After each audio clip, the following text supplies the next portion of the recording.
called haranas and sad songs called kundimans in several Filipino languages.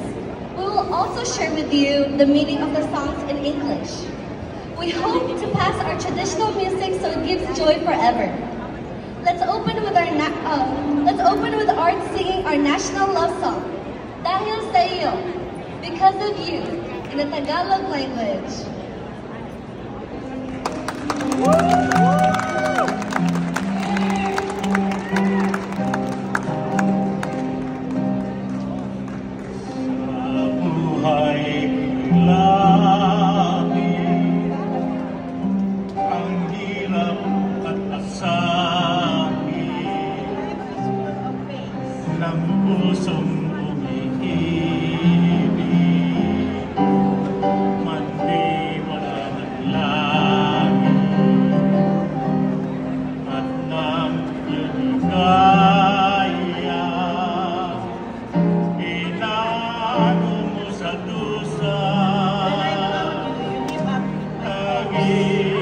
God.